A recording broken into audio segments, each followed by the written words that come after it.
Olá, graça, paz e misericórdia da parte daquele que vive e reina pelo século dos séculos. É uma grande, imensa satisfação estar recebendo você aqui no canal Escatologia Plena para mais uma de nossas reflexões.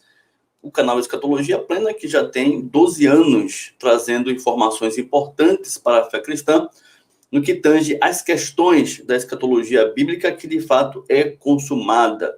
Temos diversos vídeos que atestam isso e a gente pode comprovar muito bem que de fato a escatologia bíblica é realizada, já foi realizada com a volta de Cristo em 70, com a queda de Jerusalém. Se você queira acompanhar o nosso trabalho, é só você clicar no botão inscreva-se, ativar no sininho de todas as notificações para que você fique atenta a todas as nossas atualizações. E caso seja de sua vontade fazer parte do grupo de membros deste canal, é só você clicar no botão Seja Membro e vamos a mais um vídeo.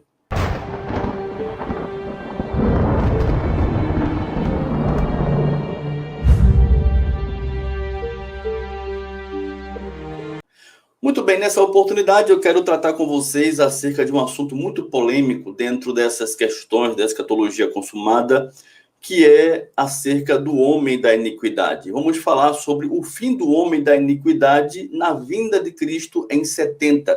É muito comum a gente ouvir esse pessoal que gosta de dizer que refuta o preterismo completo, que erramos drasticamente ao falar a respeito do homem da iniquidade. Eles falam que pelo fato de Nero ter morrido em 68, então seria completamente indevido dizer que o homem da iniquidade fosse Nero, uma vez que Jesus vem em 70. Então há um problema muito sério quanto à interpretação do texto de 2 Tessalonicenses, que eu quero apresentar juntamente com vocês e a gente fazer uma análise realmente para ver se há razão por aquilo que eles falam ou se há razão por aquilo que a escatologia bíblica seja de fato consumada, a vinda ter acontecido em 70 e Nero, o homem da iniquidade, realmente está relacionado a essa vinda, mesmo ele sendo morto em 68. Vamos ao texto, olha só, pegando aqui a Bíblia para a gente acompanhar, vamos juntos crescer na graça e no conhecimento do nosso Rei Jesus, que o Espírito Santo de Deus, no amor do Pai, em nome de Jesus Cristo, nos conduz a toda a sua verdade, a verdade que não é minha, que não é do preterismo completo, mas sim de Deus, tá certo? Então é muito importante, antes de qualquer posição contrária, a gente refletir, né? Vamos pensar fora da caixa, vamos deixar com que as escrituras interpretem a própria escritura. Olha só, o texto é esse, 2 Tessalonicenses, capítulo 2, no versículo 3 em diante, diz a palavra do Senhor assim, o apóstolo Paulo escrevendo aos irmãos de Tessalônica, essa epístola que foi escrita entre 50 e 51, tá certo? Então, isso é muito importante a datação, tá? Diz assim o apóstolo Paulo aos irmãos de Tessalônica, não foi para mim, não foi para você. Diz assim o texto, ninguém de nenhum modo vos engane quem? Os irmãos de Tessalônica, os irmãos do primeiro século. Porque isto não acontecerá sem que primeiro venha a apostasia e seja revelado o homem da iniquidade, o filho da perdição. Estava sendo tratada a questão da vinda do Senhor Jesus, e o apóstolo Paulo fala que a vinda do Senhor, ela aconteceria, né, de uma forma que antes fosse manifesto o filho da perdição, o homem da iniquidade. Ele continua dizendo no verso 4, o qual, esse homem da iniquidade, o qual se opõe e se levanta contra tudo que se chama Deus ou é objeto de culto, a ponto de assentar-se no santuário de Deus, ostentando-se como se fosse o próprio Deus. Não vos recordais de que ainda convosco eu costumava dizer-vos estas coisas? E agora sabeis o que o detém, para que ele seja revelado somente em ocasião própria. Quem sabia que ele estava detido? Os irmãos de Tessalônica, os irmãos do primeiro século. Sabiam que o homem da iniquidade não tinha sido revelado porque estava detido.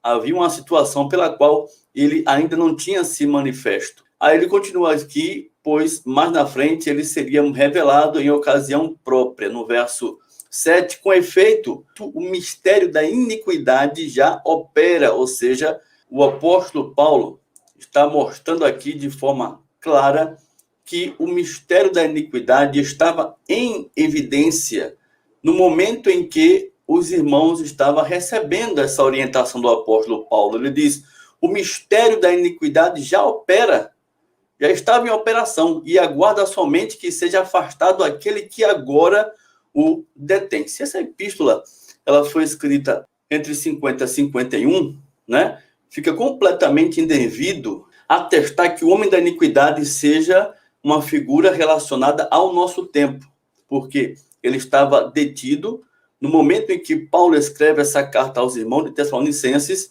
e o mistério da iniquidade que manifestaria o tal homem da iniquidade estava em operação. Pelo amor de Deus, irmãos, pessoa com um mínimo de inteligência, ela vai analisar e ver que realmente há uma falha nessa interpretação que busca apontar o homem da iniquidade a ser revelado em nosso tempo, no século 21 ou no futuro ainda mais distante. Mas não para por aí. No versículo 8, continua o apóstolo Paulo, e é o texto que a gente vai frisar nesse estudo, né?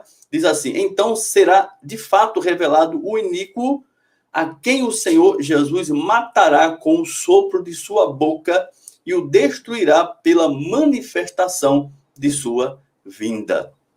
E esse é o texto aqui polêmico entre os antispreteristas completos, né, que tende a dizer que Nero não foi o homem da iniquidade aqui apresentado.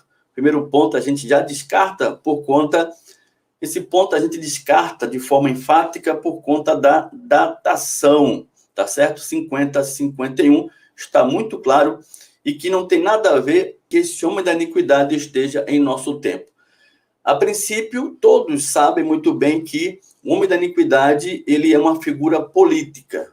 Perfeito. Todos os estudantes sabem muito bem disso, e as especulações são várias ao longo da história. Já disseram que o homem da iniquidade, o homem do pecado, o filho da perdição, já foi Hitler na história, já foi Mussolini, já foi George Bush, já foi Bin Laden, já foi o Papa João Paulo II, já foi Barack Obama, já foi o Papa Ratzinger, Bento XVI, né? Então, várias sugestões vão surgindo de forma especulativa que tende a encaixar o homem da iniquidade descrita pelo apóstolo Paulo em nosso tempo, e sempre falhou. Recentemente disseram que o homem da iniquidade era o Donald Trump, quando ele assumiu o poder dos Estados Unidos, né? E ele já saiu do poder e não se manifestou como ele fora o tal homem da iniquidade. O Emmanuel Macron também foi apontado, quando ele ganhou as eleições, como presidente da França, né? O líder da França, diziam que ele era o homem da iniquidade, aclamado, esperado. Agora o homem da iniquidade foi manifesto. Nada aconteceu, ele vai sair do poder, como todos os outros, e ele não será o homem da iniquidade. Por quê? Porque não se encaixa, tá certo? Essa especulação religiosa que tende a corresponder questões escatológicas com o nosso cotidiano é sempre falho. É teoria da conspiração, não caia nessa, tá certo? Não tem verdade nisso, são só especulações que não levam ninguém a lugar nenhum. A questão é que o homem da iniquidade já estava em operação, diz aqui no versículo 6, e agora sabeis o que o detém, para que ele seja revelado somente em ocasião própria. Veja que coisa interessante, o apóstolo Paulo diz que o homem da iniquidade estava sendo detido no tempo em que Paulo escreveu essa epístola aqui. E como sabemos, essa carta foi escrita em 50 a 51, esse é o ponto onde refuta qualquer ideia que o homem da iniquidade estivesse em nosso tempo, a não ser que ele estivesse para ser revelado em ocasião futura dos dias dessa epístola ter chegado aos irmãos de Tessalônica. Se foi 50 a 51, o ponto a ser manifesto em 70 está mais óbvio de que 2021, 2050 e para lá vai, não é verdade? Então é só usar o raciocínio. A fé é racional, meus queridos. A fé é racional, tá? Então é preciso a gente analisar melhor a questão. Não estamos aqui manipulando o texto, estamos aqui apresentando razões dentro da história para uma interpretação correta, levando em conta a hermenêutica, que é a interpretação coerente das Escrituras, tá certo? Veja o que diz no versículo 7. Com efeito, o mistério da iniquidade já opera e aguarda somente que seja afastado aquele que agora o detém. Olha só, diz aqui o texto, agora o apóstolo Paulo está dizendo o quê? O mistério da iniquidade já opera, ou seja, os irmãos de Tessalônica já estavam vivenciando o desfecho de tal mistério, que levaria o homem da iniquidade a assumir o poder. Então, uma vez que descartamos a posição futurista da manifestação do homem do pecado, do filho da perdição, a gente vê que o homem da iniquidade, o filho da perdição, não poderia ser outro líder político se não fosse o próprio Nero, por conta de toda a atrocidade de sua vida e tudo aquilo que ele se manifestou, sendo um líder político que veio com uma postura completamente maligna, né, de perseguir, maltratar e matar os cristãos. Então, veja, preste bem atenção. Essa questão da datação é muito importante, porque quando o apóstolo Paulo fala aqui em 2 Tessalonicenses que estava em operação o mistério da iniquidade que manifestaria mais na frente o homem, o iníquo, o filho do pecado, o filho da perdição, o apóstolo Paulo deixa-nos esclarecido que Nero ainda não era um líder político até então, porque ele estava detido, até que aquele que estava no poder fosse destronado. Quem estava no trono antes dele assumir era o seu padrasto, o Cláudius.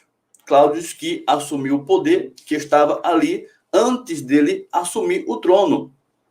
O texto diz que aquele que estava detendo o homem da iniquidade, o filho da perdição, Cláudius, seria tirado. E então, o que estava detido, que é Nero, que vinha depois, né, na escala de imperadores de Roma, seria manifesto. É quando ele seria manifesto.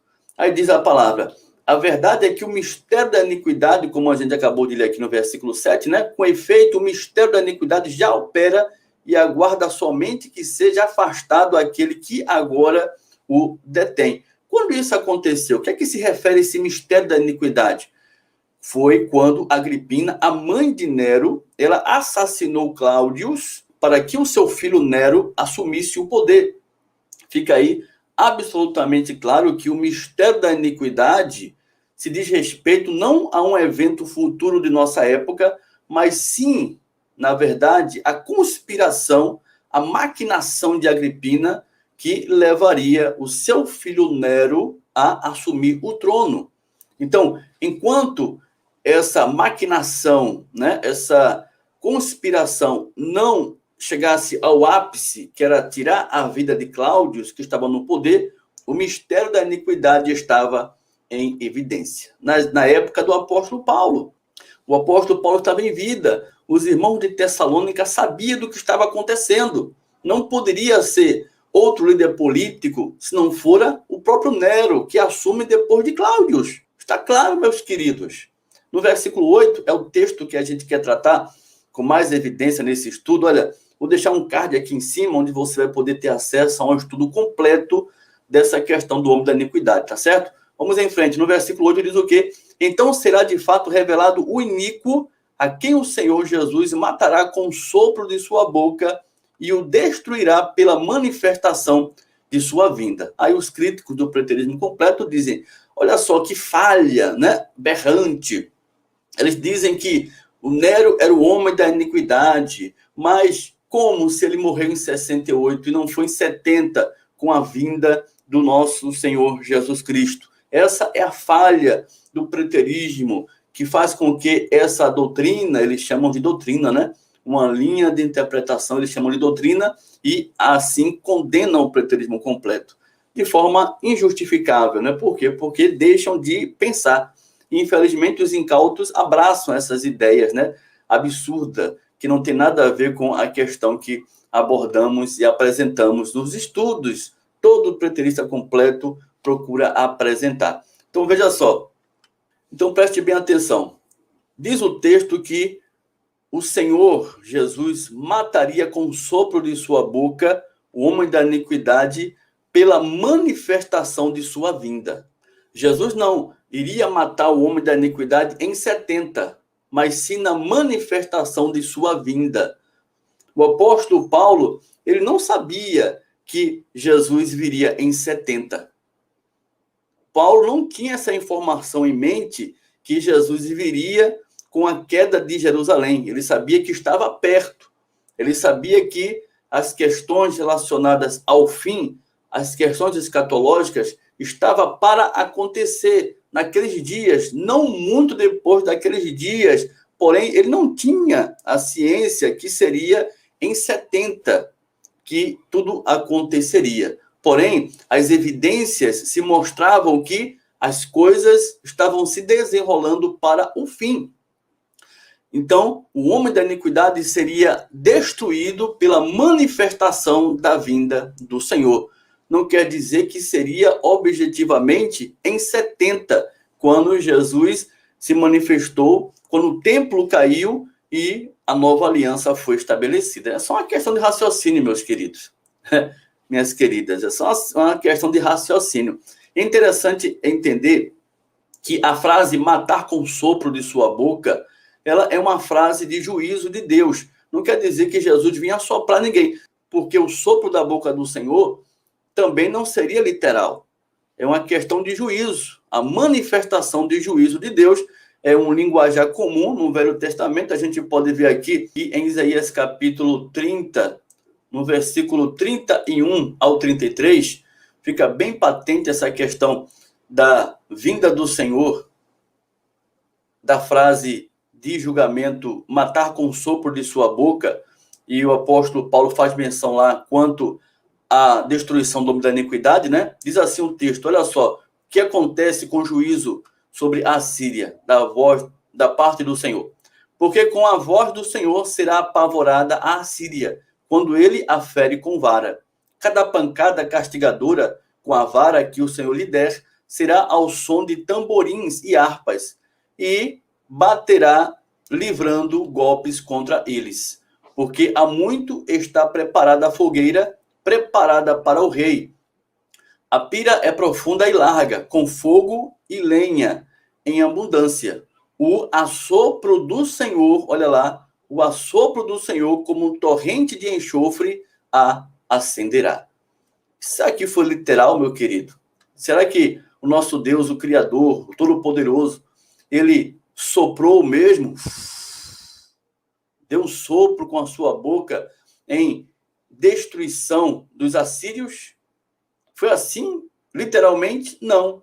Com a manifestação de sua vinda, ele manifestaria o seu juízo e a Síria seria devastada. É isso que acontece com a questão lá de 2 Tessalonicenses, capítulo 2, quando Jesus viria e em manifestação dessa vinda, o homem da iniquidade seria destruído. Então, antes da vinda do Senhor, porque o texto aqui inicial está tratando a respeito dessa questão, olha só, 2 Tessalonicenses, capítulo 2, no versículo 1. Irmãos, no que diz respeito à vinda do nosso Senhor Jesus Cristo e a nossa reunião com ele, nós vos exortamos para que as pessoas não ficassem, aqueles irmãos não ficassem perturbados com as questões que estavam acontecendo, achando que o dia estaria acontecendo naquela época, quando Paulo escreveu a carta. E Paulo está dizendo aqui que não, isso não está acontecendo em nossos dias agora, por mais que as perseguições estejam inflamando, porém, os dias finais não estão em evidência em nosso tempo, porque antes, primeiro, o homem da iniquidade, ele tem que ser manifesto, porém, no momento, ele está detido, para que ele seja apresentado em ocasião oportuna, e quando ele aparecer, diz a palavra, será destruído com o sopro da boca do Senhor pela manifestação de sua vinda, ou seja, na manifestação da vinda do Senhor, em virtude da sua vinda, o homem da iniquidade seria destruído. Vale lembrar que a manifestação da vinda do Senhor Jesus, ela tem todo um escopo necessário se considerar. 3 anos e meio que levou todo o cerco de Jerusalém e, por fim, em 70, a queda do templo. Olha só aqui em Daniel, é muito importante observar isso para que a gente não caia nas lábias desses perturbados da fé, né, que acha que sabe muita coisa e que acha que essa forma de refutar seja realmente legítima, né? Dizer que Nero não foi o homem da iniquidade. Uma falácia sem tamanho, que a gente está mostrando que realmente Nero foi o homem da iniquidade. Pensar que seja um líder político de nossa época é uma tamanha falha, um desrespeito à história e toda a consideração dada pelo apóstolo Paulo aos irmãos do primeiro século, exclusivamente os irmãos de Tessalônica, que eles não estão mais aqui, para que ficasse atento à manifestação do tal homem da iniquidade. Fica realmente absurdo levar em consideração essa falácia que tende a apresentar que o homem da iniquidade não tenha sido o Nero, né? Olha só, Daniel capítulo 12, texto bem conhecido nosso, diz assim a palavra, olha só, com referência à volta do Senhor Jesus e à manifestação do seu reino, né? Diz assim, em Daniel, a profecia, neste tempo se levantará Miguel, o grande príncipe, o defensor dos filhos do teu povo, e haverá tempo de angústia, qual nunca houve, desde que houve nação até aquele tempo, mas naquele tempo será salvo o teu povo, todo aquele que for achado inscrito no livro. Então a profecia que vem para Daniel era que haveria um tempo de grande angústia, como nunca houve, desde que houve nação até aquele tempo, em que o Jesus, o Todo-Poderoso, retornasse. Nesse tempo, muitos dos que dormem no pó da terra ressuscitarão, uns para a vida eterna e outros para a vergonha e horror eterno. Aconteceria a ressurreição dos mortos, mas na frente, diz aqui no versículo 7, incrível essa passagem aqui. O versículo 7 é muito importante essa leitura, levando em conta o que aconteceria na manifestação da vinda do Senhor, que está relacionado ao que o apóstolo Paulo falou, em virtude dessa vinda, a destruição do homem da iniquidade, né? Diz assim, Daniel 12:7. Ouvi o homem vestido de linho que estava sobre as águas do rio, quando levantou a mão direita e a esquerda ao céu e jurou, por aquele que vive eternamente, que isso seria, as questões dos acontecimentos do fim, acabamos de ler lá na frente, tem todo o contexto falando desses acontecimentos. Ele diz que isso seria depois de um tempo, 2 tempos e metade de um tempo. E quando se acabar a destruição do poder do povo santo, estas coisas todas se cumprirão. Então, olha o tempo determinado para o fim, 1 tempo, 2 tempos e metade de um tempo, 3 anos e meio, onde você vai encontrar várias referências no livro do Apocalipse, apontando que era a manifestação da vinda do Senhor Jesus, onde ele estabeleceria o seu trono e o seu reino pelo século dos séculos. E quando se acabar a destruição do poder do povo santo, estas coisas todas se cumprirão. Então, quando Jerusalém caiu, né, que veio a ressurreição dos mortos, e assim sucedeu todas as promessas referentes ao reino. Então, está muito claro, meu querido, minha querida, não tem como a gente pensar que a manifestação do homem da iniquidade deveria ser especificamente em 70 com a queda de Jerusalém. Isso aí é um apelo muito grande para poder tirar de cena uma realidade explícita de que todas as profecias se cumpriram em 70. O homem da iniquidade dos preteristas completos foi Nero, e não tinha outro que estivesse detido enquanto Cláudio estivesse no poder. Então ele assume o poder, e na manifestação da vinda do Senhor, que acontece dentro desse tempo, 3 anos e meio, o homem da iniquidade seria destruído com o sopro da boca do Senhor, que era a manifestação do juízo que estava acontecendo sobre Jerusalém, e obviamente ele é destruído porque ele morre em 68. Está muito claro. É muito importante também a gente entender que da mesma forma que não foi literal que o nosso Deus veio e desceu e soprou sobre os assírios, né, na questão do juízo deles, da mesma forma não aconteceu com Nério, tá? Na manifestação da vinda do Senhor, que ele morre em 68, por causa da pressão do Senado, ele tira a própria vida, né?